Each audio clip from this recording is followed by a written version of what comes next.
Bonjour et bienvenue dans la revue sportive de 2024. L'année a commencé par la victoire de la Côte d'Ivoire en finale de SACAN face au Nigeria. Dans un instant, nous reviendrons également sur les JO de Paris, parmi les événements de l'année de la boxe et les éliminatoires de la CAN 2025. Tout commence en fanfare avec la Côte d'Ivoire, pays hôte et vainqueur de la CAN 2023, au bout d'une victoire palpitante 2-1 sur le Nigeria en finale, pour son 3e titre continental. Malgré 2 défaites en phase de groupe, les éléphants changent de sélectionneur en pleine compétition, puis triomphe avec l'intérimaire Faye Emers et son buteur de charme Sébastien Haller, décisif à la fois en demi-finale contre le Congo et en finale. La prochaine Coupe d'Afrique des Nations est prévue au Maroc avec ce nouveau calendrier de décembre 2025 à janvier 2026. Les 24 qualifiés sont connus et pour la première fois en 2 décennies, le Ghana qui a terminé dernier de son groupe ne sera pas à la CAN. Par contre, le Bénin revient après une courte pause.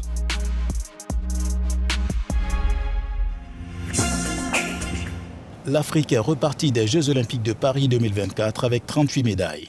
Letsile Tebego du Botswana devient le premier Africain médaillé d'or sur le 200 mètres. Puis une 2e médaille botswanaise avec l'argent sur le relais 4x400 masculin. Le Kenya part avec 11 médailles, dont 4 en or, grâce à Faith Kipyegon. L'Éthiopie qui brille avec Beriou Aregawi et Tsige Dougouma. Puis de l'or pour l'Ougandais Joshua Cheptegei sur le 10 000 mètres. Année mouvementée pour Iman Khelif, vainqueur de la catégorie welter lors des JO de Paris, malgré la controverse liée à son genre. Selon des rapports publiés en France début novembre, la boxeuse de 25 ans aurait des chromosomes masculins. L'Algérienne a promu une action en justice.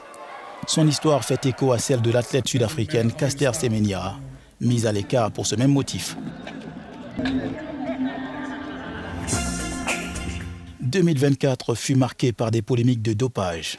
De multiples suspensions pour le Kenya et l'Éthiopie. Dans le dernier rapport mondial antidopage publié en avril, l'Afrique du Sud est au 2e rang avec 2,9% de résultats suspects. Après avoir perdu son fils en début d'année, Francis Ngannou est revenu au MMA en battant Renan Ferreira dès le premier round du PFL Super Fight à Riyad en Arabie Saoudite. Le Camerounais a subi une défaite cinglante en mars face au Britannique Anthony Joshua au Kingdom Arena de Riyad. Les brouilles du boxeur de 37 ans avec l'UFC lui avaient coûté sa ceinture en janvier 2023. Kylian Mbappé a rejoint le Real Madrid en 2024. Malgré la disette du moment, son entraîneur Carlo Ancelotti a demandé du soutien et de la patience pour l'international français. Le contrat de l'ex-parisien n'exclut pas un transfert dès début janvier. Victor Osimhen, lui, a rejoint Galatasaray en Turquie, en provenance du club italien du FC Naples. Le Nigérian manque la Ligue des Champions en cours.